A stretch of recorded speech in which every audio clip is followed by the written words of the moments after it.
Hi everyone, Miss Soha here for Tiny Tots Thursday. So Thursday is all about our parent-child kiddos from our 4 months old all the way to 2 years old kids. So today we're going to be focusing on feet, and we're also going to talk about importance of obstacle courses, and we've got a fun little example that we've created with Lego Duplos that we want to share with you. But before we get started, we've got to sing our hello song and do a fun little name activity, all right? So hang tight, I'm gonna go get my shakers. Here we go. Oh, everyone, please shake your shakers and sing along with me. How do you do, everybody? How do you do? How do you do, everybody? How do you do? Oh, you come to gym for fun and we'll get you on the run. How do you do, everybody? How do you do?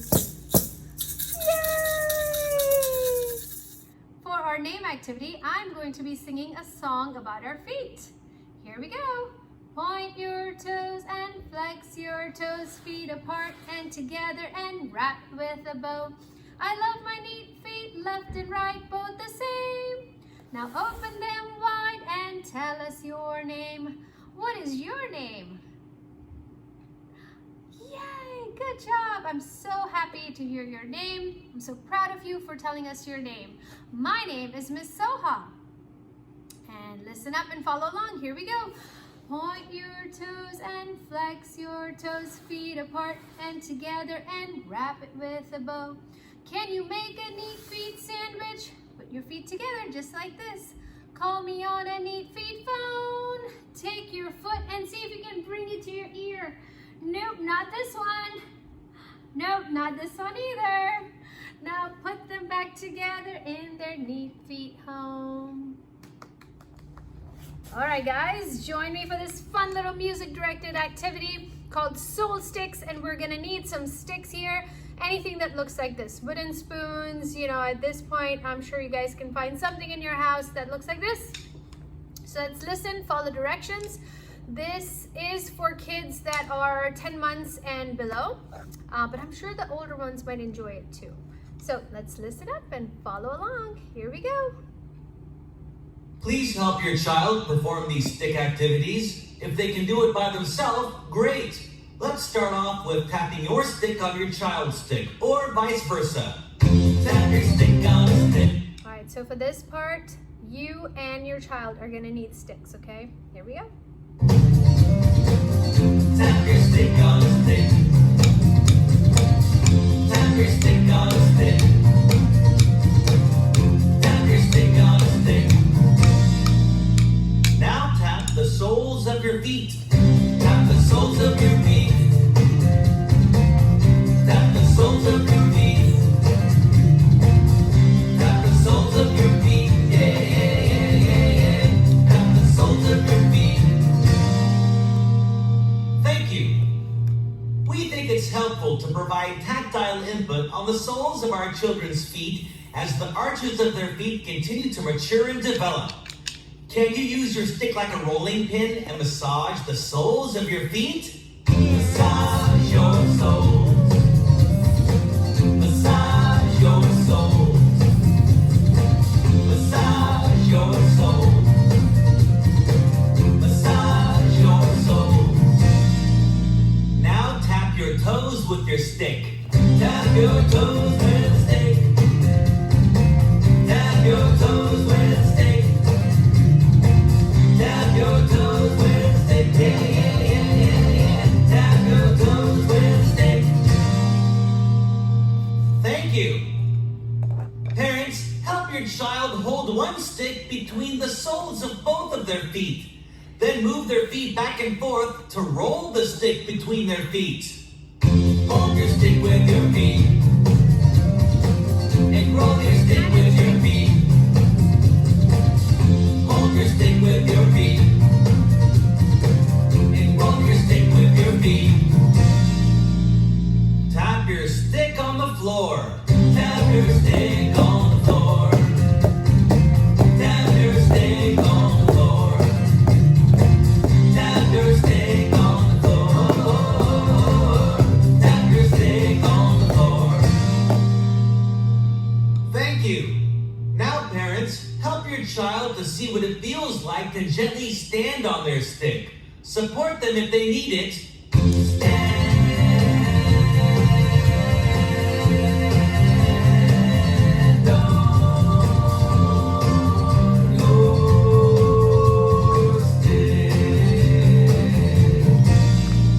Let's tap sticks together one more time. Tap a stick on a stick.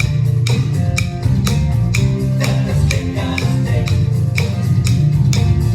Tap a stick on a stick. Yeah. Tap a stick on a stick.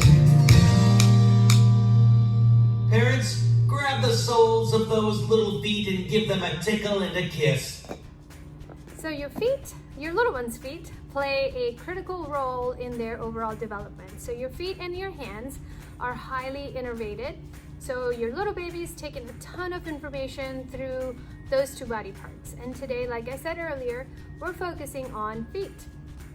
So different things you guys can do with your little one's feet to stimulate development there and help build the muscles of your feet so that they can walk better.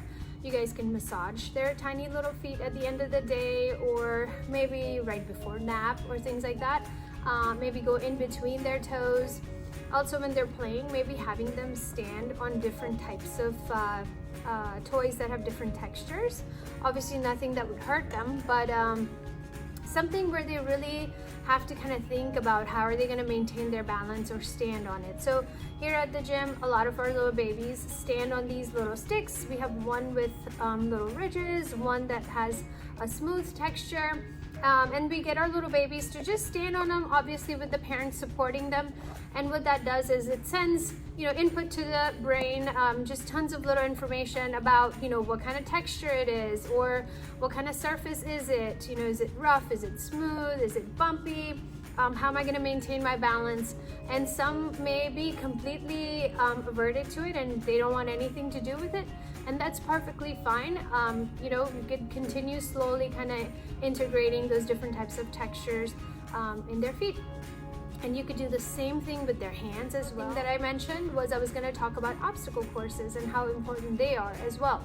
So when your little one starts exploring and crawling and they're moving around, challenge them. And obstacle courses are the best way you can challenge them. I think kids love obstacle courses. Probably me as an adult, I love obstacle courses. They're so much fun. I don't think it's for all ages. So you want to start them young. When they start crawling, maybe use pillows or blankets, roll them up, and make some obstacle courses that they can go over, under, through different, different heights. And, having them go through something just helps develop their perception and knowing like where they are in space. Pull out, buy those tunnels that the little springy kind that open up all the way. They can go through those. Maybe use, a fun little toy or a jump rope. Here at the gym, we use jump rope. Our little babies love jump rope, and we use that as bait to get them to go from one place to the next. It gets them moving, gets them thinking. When your child goes through obstacle courses, it's truly when they're motor planning. They're getting an opportunity to think for themselves. That helps build confidence. It helps them kind of explore more, and as your body is moving, your brain is growing, and that's the biggest thing that we talk about here at the gym. Your brain growth and movement are correlated, so create an obstacle course. So today, following this little clip here, I have a video of my son Ishan, and we created a little obstacle course with Lego Duplos. A lot of our babies, I see them in the lobby enjoying those Legos, and why not use them, And if you don't have Legos, use fun little toys that they have or they love and use them to make an obstacle course. So we have like a little wall that Ishan jumps over, a little zigzag path that he can walk through. Zigzag paths are another wonderful thing to get your little ones to introduce them now. Don't wait until they're 3 and 4 and teach them this concept of zigzag. It is so beautiful to see when a young, these little 10 and 11 and 12-month-olds are able to process that information. It's a difficult task for them to grasp zigzag because at this age they just started walking, so the only direction they know is to go straight. And as parents, why not challenge them more, right? And right now we're all supposed to be indoors, stay at home so we can, prevent the spread of this pandemic. So take advantage of the situation and challenge your little ones as much as you guys can. And check out this fun little obstacle course that Ishan and I created with Duplos. And how you guys can make it like a little family thing. At the end we have him building a little torch and he runs through a finish line. Super cute. You guys can say ready, set, go, and everybody can take a turn. So give that a try, stimulate those tiny little feet and introduce them to fun little obstacle courses. And if your little ones aren't crawling yet and they're just laying on their belly, don't underestimate those brilliant little beings. Have a fun little toy or something in front of them and kind of move it side to side and let them track it with their eyes. See what they do to get to it. Don't just give it to them. Maybe put your hands by their feet and let them push into your hand so they can scoot forward. So lots of different things you guys can do with your babies while you guys are home. Share some videos with us of you guys trying some of these things out and just showing us if it works or not. We'd love to see it. Ishan's gonna jump over the wall, walk zigzag through the zigzag path, jump in the circle, out of the circle, and then he's gonna weave in and out of this fun little animal parade he's created. Now he's gonna stack up 3 or 4 blocks and make a little torch. He's gonna put a little flame on top, but you can put a flower or anything fun that you want that looks like a torch, and then run through the finish line. Ta-da!